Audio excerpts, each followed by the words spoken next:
In 2010, Jeff and I went on our first mission trip to Haiti. At the time, we had no idea we were taking our first step in a really big calling.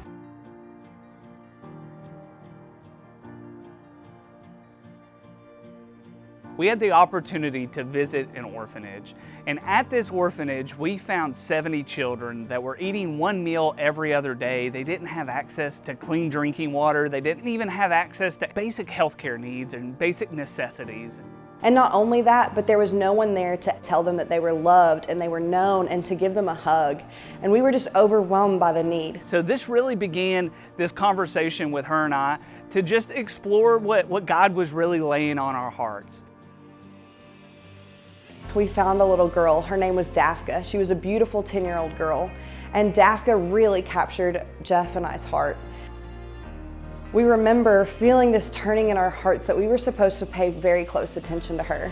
At the time, we assumed that that meant we were supposed to adopt her, and started fundraising for this international adoption. We met with an attorney and we were following all the legal processes and steps to make this adoption happen. You can imagine this process. We have to get so many documents. We have to have so many different meetings. We had gotten to a point in the process where we would either need to provide proof of death certificate of her parents or proof that they were giving us legal rights to her. And we both assumed that that meant we would just need to obtain death certificates. We had no idea what was going to happen next.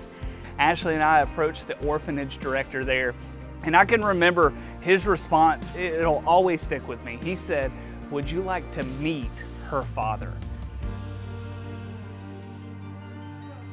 We were blown away. We had been there for years and had never seen any sign of a living parent. The conversation with Dafka's dad is one that I will never forget. I asked a question that was really difficult for me and him. I said, "How could you possibly have left your daughter at this orphanage and leave her here by herself?" With just tears in his eyes, he looked up from across that table and he said that the day that his wife passed away was the day that he knew he lost his family forever. And it was in that moment that Jeff and I started to really realize the root issue here. Dafka's dad didn't want to give her up. He wanted nothing more than to have her to be home with him, but he felt like he had no other choice. Dafka's mom had died during childbirth to her youngest sibling, and when that happened, her dad knew that he had a choice to make. He could go to work to provide for their family so that they could continue to go to school and have the things that they needed, but that would mean that the kids would have to stay home in a situation that wasn't safe and they weren't old enough to take care of themselves. And the other option was to stay home to keep them safe and take care of them, but he wouldn't have the means to provide for them. He felt his only choice was to take his children to an orphanage in hopes that they would have a better life. It began to really put this thought in our head that maybe she isn't the only one like this. Maybe there's similar stories to his. And God really began to place this burden on our heart that, hey, there are families out there that have children living in orphanages that really want to be reunited and brought back together. We walked away from that conversation and we knew we had to do what it took to get Dafka back with her family. So Jeff and I, all of the funds that we had raised and everything that we had learned, we put all of that energy, all of that force into actually reuniting this family. Today, I'm so excited to share that Dafka and all of her siblings in the other orphanages are back in their family's home. That became the heartbeat and the mission of Second Chance, to see that model of empowerment.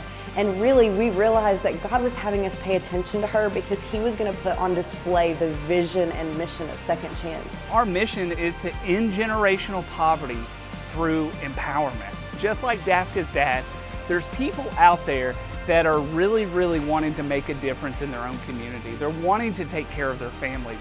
They just lack the opportunity.